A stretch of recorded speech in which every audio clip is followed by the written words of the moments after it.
Hero Honda. 90s के समय से लेकर आज तक यह नाम हर किसी के जुबां पर छाया रहता है, क्योंकि हीरो और होंडा के कोलैबोरेशन से बनी यह कंपनी दुनिया में सबसे अच्छी टू व्हीलर व्हीकल्स बनाती थी। लेकिन कंपनी प्रॉफिटेबल होने के बाद भी अलग क्यों हुई और कैसे होंडा ने भारत की कंपनी हीरो के पीठ में छुरा घोंपा, आज के इस वीडियो में हम सब कुछ जानने वाले हैं।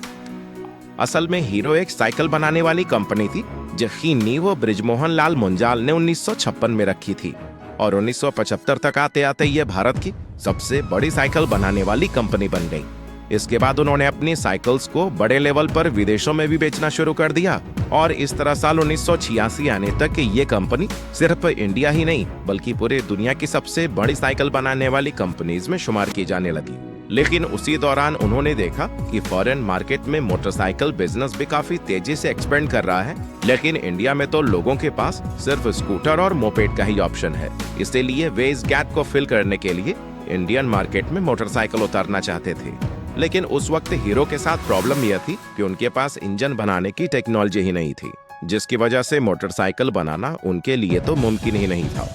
इसीलिए अपने इस प्लान को एक्शन में लाने के लिए उन्होंने किसी विदेशी कंपनी के साथ में कोलैबोरेशन करने के बारे में सोचा।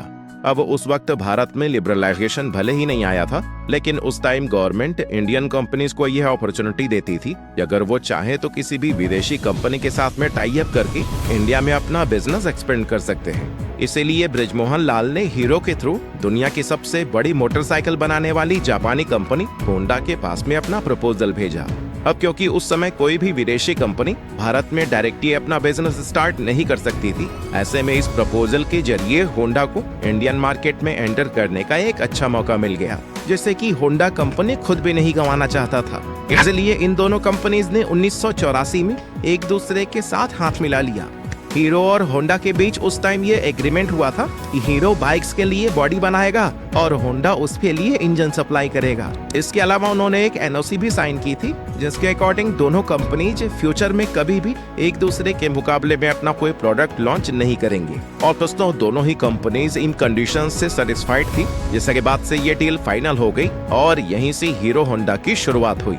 अब कागजी कार्यवाही पूरी करने के बाद से हीरो होंडा का सबसे पहला प्लांट हरियाणा में बनाया गया, जहां से हीरो और होंडा ने मिलकर तुरंत ही बाइक्स की मैन्युफैक्चरिंग करनी स्टार्ट कर दी।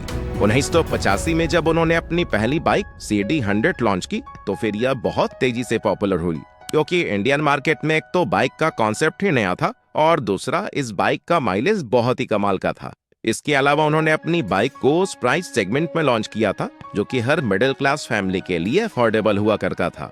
साथ ही इन्होंने अपना मार्केट कैंपेन भी बहुत ही प्रभावी तरीके से तैयार किया था, जहां इनकी टैगलाइन थी fit it, shut it, forget it, यानी कि इसमें पेट्रोल फिल करके भूल जाइए। इस टैगलाइन का भी लोगों पर काफी ज्यादा असर हुआ और लोग इस बाइक के दीवाने हो गए थे, क्योंकि उन्हें स्कूटर वाला माइलेज अब बाइक में मिल रहा था। लेकिन उसी दौरान जापानी करेंसी में उछाल आ गया, जिसकी वजह से जितने भी स्पेयर पार्ट्स जापान से आते थे वो काफी ज्यादा महंगे होने लगे और हीरो होंडा को अपनी बाइक्स अफोर्डेबल बनाने में काफी दिक्कतें आने लगी। असल में यहाँ प्रॉब्लम यह भी थी कि उस वक्त हीरो होंडा के कई सारे कॉम्पिटिटर्स इंडियन मार्केट में आ चुके थे, जैसे सुजुकी, यामाहा, बजाज और टीवीएस।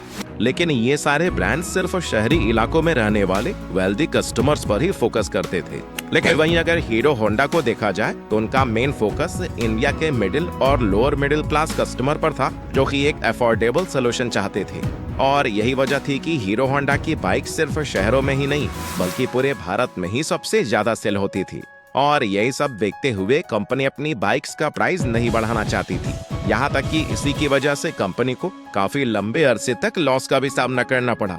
लेकिन 1990 में जब डॉलर का एक्सचेंज प्राइस रेगुलेट हुआ तो फिर हालात थोड़े सुधरने शुरू हो गए और देखते ही देखते कुछ ही समय में हीरो होंडा एक बार फिर से अपनी बाइक्स पर प्रॉफिट कमाने लगा और अगले कुछ ही सालों में कंपनी का प्रॉफिट $10 मिलियन को भी क्रॉस कर गया, जो कि उस जमाने में एक बहुत बड़ा नंबर था। अब यहाँ तक तो चीजें ऊपर से काफी अच्छी नजर आ रही थी, लेकिन अंदर से सिचुएशन बहुत पहले से ही खराब होनी शुरू हो गई थी। दरअसल कंपनी के मैनेजमेंट में शुरू से ही कई तरह की प्रॉब्लम्स चल रही थी, जैसे कि होंडा तो अपनी बाइक्स अमेरिका और रूस जैसे डेवलप्ड कंट्री में सेल कर रहा था, लेकिन हीरो होंडा को होंडा की तरफ से फॉरेन में अपनी बाइक्स को सेल करने की परमिशन नहीं थी। यानी एक तरफ तो हीरो साइकिल मैन्युफैक्चरर के तौर पर उस समय दुनिया की सबसे बड़ी कंपनी थी, यहाँ तक कि वर्ल्ड कॉफ में भी इनका नाम दर्ज था। वहीं दूसरी तरफ होंडा की वजह से वो अपनी बाइक्स फॉरेन मार्केट में सेल नहीं कर पा रही थी।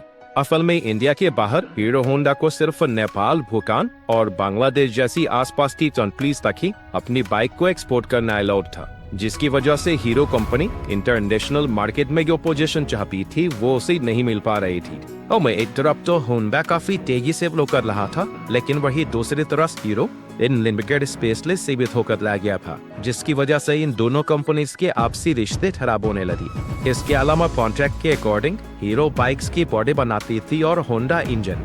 अब अगर हीरो को अपना बिजनेस एक्सटेंड करने के लिए अलग भी होना पड़ता तो फिर वो ऐसा नहीं कर सकते थे, क्योंकि वो इंजन के लिए पूरी तरह से होंडा पर डिपेंडेंट थे। हालांकि अब हीरो को ये समझ आ चुका था कि अगर उसे होंडा से अलग होना है तो फिर खुद इंजन मैन्युफैक्चर करना ही पड़ेगा। इसी ही ओर से हीरो होंडा से अपने हिस्से का जितना भी प्रॉफिट मिलता था वो उसके एक बड़े हिस्से को इंजन बनाने में खर्च करने लगा, जिसकी वजह से होंडा और हीरो के बीच में दरार और भी ज्यादा बड़ी हो गई। अब जैसा कि इन्होंने कोलैबोरेशन के टाइम एनओसी साइन किया था कि ये एक दूसरे के मुकाबले में कभी भी बाइक्स नहीं लॉन्च करेंगे, लेकिन होंडा ने इसके खिलाफ जाकर सन 1999 में इंडिया के अंदर अपनी एक separate company Honda motorcycle and scooter India start कर दी और फिर उसी प्राइस सेगमेंट में ही बाइक्स लॉन्च करना शुरू कर दिया, जिसमें पहले से ही हीरो होंडा की बाइक्स मौजूद थी। इस तरह अगर देखा जाए तो इंडियन मार्केट के अंदर होंडा ने अपनी बाइक्स को हीरो होंडा के मुकाबले में नाचर खड़ा कर दिया था, जिसकी वजह से हीरो होंडा के कस्टमर्स डिवाइड हो गए और इसके कुछ साल बाद होंडा ने एक्टिवा को लॉन्च करके स्कूटर सेगमेंट में भी एंटर कर लिया था। अब अगर देखा जाए तो इस पूरे मामले में होंडा की पांचों उंगलियां धीमी थी, क्योंकि होंडा की हीरो होंडा से तो अर्निंग हो ही रही थी, साथ ही अपनी सेपरेट बाइक कंपनी से भी उसका अच्छा खासा प्रॉफिट जनरेट हो रहा था। और दोस्तों, इन्हीं सभी प्रॉब्लम्स को देखते हुए ही हीरो ने होंडा से अलग होने का फैसला कर लिया और सिर्फ 2010 में जाकर दोनों ही कंपनीज हमेशा के लिए अलग हो गयी। हीरो होंडा में इन दोनों कंपनियों की 26% शेयर थी, जिनके चलते होंडा मोटर्स ने अपने हिस्से के सारे 26% शेयर हीरो कंपनी को ही बेचने का फैसला किया। और तो हीरो कंपनी के प्रमोटर ब्रजमोहन मुंजाल ने होंडा की ये शेयर्स 8.2 अरब डॉलर्स में खरीदकर अपना खुद का कारोबार हीरो मोटोकॉर्प के नाम से आगे बढ़ाया। अब जब ये दोनों कंपनीज अलग हुई थी तब ज्यादातर लोगों ने ये कहा था कि होंडा के बिना हीरो मार्केट में कभी भी सर्वाइव नहीं कर पाएगी। लेकिन अगर आज की बात करें तो इस समय हीरो मोटोकॉर्प को दुनिया की सबसे बड़ी मोटरसाइकिल बनाने वाली कंपनियों में शुमार किया जाता है। बाकी आज की हमारे इस वीडियो में बस इतना ही था। ये वीडियो आपको कैसी लगी हमें कमेंट करके जरूर बताइएगा। आपका बहुमूल्य समय देने के लिए बहुत बहुत धन्यवाद।